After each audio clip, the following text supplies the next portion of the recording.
Cette vidéo a pour but de montrer les 4 méthodes avec lesquelles on peut calculer le temps caractéristique d'un dipôle RC. Pour commencer, la méthode des 63% qu'on applique dans le cas de la charge du dipôle RC. Alors, sur quoi cette méthode est-elle basée? Elle est basée sur le fait que pour t égale taux, UC va être égal à 1 moins exponentielle de t de taux sur taux fois E. Quand on calcule, ça fait exponentielle de 1 moins 1,278, etc. Donc ça fait 0,63 ou 0,632 fois E ou 63% fois E. Donc on trace une courbe, on détermine à quelle date on a atteint cette valeur et cette date correspondra donc à taux. Deuxième méthode, qui est également une méthode graphique. Donc sur la courbe de charge ou de décharge, on trace la tangente à l'origine. Et la tangente à l'origine, elle va couper ici dans le cas de la charge, l'asymptote horizontale à la date t égale taux. Donc on détermine taux de cette façon-là. Troisième méthode. La troisième méthode s'applique dans le cas de la décharge d'un condensateur. On peut montrer que dans ce cas-là, si on trace logarithme de UC en fonction de t, on va obtenir une droite dont le coefficient directeur est égal à moins 1 sur RC. On peut en déduire à partir de là la valeur de RC en faisant l'inverse du coefficient directeur. La quatrième méthode est une méthode qu'on ne peut appliquer que dans le cas où on dispose d'un tableur. Et à ce moment-là, on peut modéliser la courbe obtenue, la courbe expérimentale, avec une fonction mathématique et en connaissant les caractéristiques, enfin les constantes dans la fonction, on peut déterminer RC. Voilà. On va montrer en pratique ce que ça donne avec une courbe qu'on a obtenue au labo en faisant un enregistrement à partir d'un dipôle RC. Voilà ce que ça donne. Cette courbe représente donc la tension UC aux bornes d'un condensateur en fonction du temps. Condensateur qui est associé à un conducteur ohmique. Comment déterminer la constante de temps ou le temps caractéristique taux qui est égal à R fois C? Première méthode, la méthode des 63%. Donc on regarde la tension finale à laquelle on aboutit quand le condensateur est totalement chargé. Donc on va dire que ça tend vers une valeur qui est égale à 5 volts.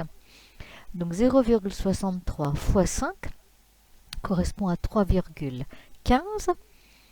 Avec l'outil réticule, on regarde quelle est la date à laquelle on atteint 3,15 volts.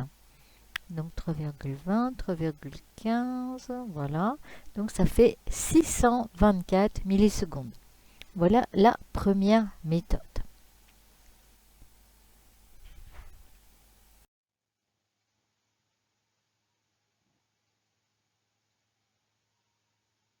La deuxième méthode consiste à tracer une tangente à l'origine, c'est-à-dire à la date t égale 0. Cette méthode est moins précise que les méthodes précédentes, que la méthode précédente. Ok. Donc on trace.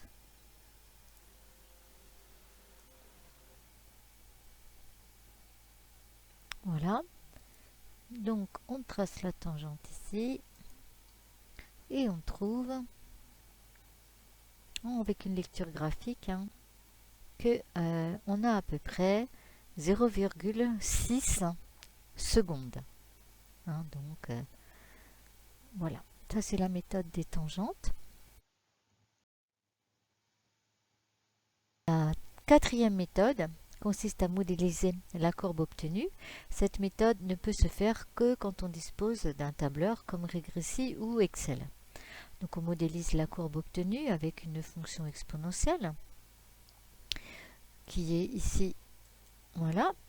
Donc on ajuste un peu pour avoir une optimisation de la modélisation. Et donc voilà, donc on modélise la tension UC avec cette fonction-là. Donc le coefficient A1 qui est là, ça correspond à grand E dans le cours, donc 4,97 volts, ce qui est à peu près 5, et tau qui est là correspond donc ici à 625 millisecondes, qui est la constante de temps obtenue pour ce dipôle. Tout à l'heure, nous avions obtenu quelque chose d'approchant avec la méthode des 63%. Nous n'avons pas présenté toutes ces méthodes dans l'ordre parce que jusqu'à présent, on les a appliquées pour la charge du dipôle RC, du condensateur. Donc maintenant, on va voir ce que ça donne quand on utilise une courbe qui a été obtenue avec la décharge. Comme je le disais, on s'intéresse maintenant à la décharge du condensateur. Donc la courbe est un petit peu différente puisque cette fois-ci, la tension est maximale à la date t égale 0 et la tension diminue puisque le condensateur se décharge. Donc cette courbe peut également être modélisée avec une fonction exponentielle qui n'est pas la même que tout à l'heure. On ajuste la modélisation et on trouve donc le coefficient A1 qui correspond à la tension aux bornes du condensateur quand il est chargé 5 volts, tau 1 qui est là, la constante de temps 639 millisecondes.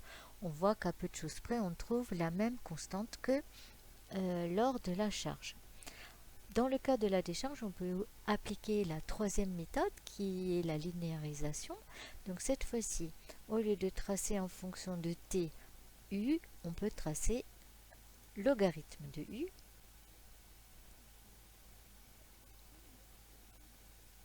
qu'il va falloir créer. Alors on y va, grandeur, allez, on ajoute une courbe, on va appeler ça logarithme de u, on calcule logarithme de, entre parenthèses, u, ok. C'est parti, on trace cette fois-ci logarithme de u en fonction de t et on obtient une droite qu'on va modéliser cette fois avec une fonction affine. Le coefficient directeur de la droite obtenue, moins 0,00147, est égal à moins 1 sur RC. Pour trouver RC, il faut faire l'inverse de cette grandeur. Donc si on fait 1 divisé par 1,47 fois 10 puissance moins 3, qui est égal à 0,0147, on trouve à peu près 680. Donc 680 millisecondes, on trouve une valeur qui est de l'ordre de grandeur de ce qu'on a trouvé précédemment. On vient donc d'avoir un aperçu de toutes les méthodes avec lesquelles on peut déterminer la constante de temps d'un dipôle RC.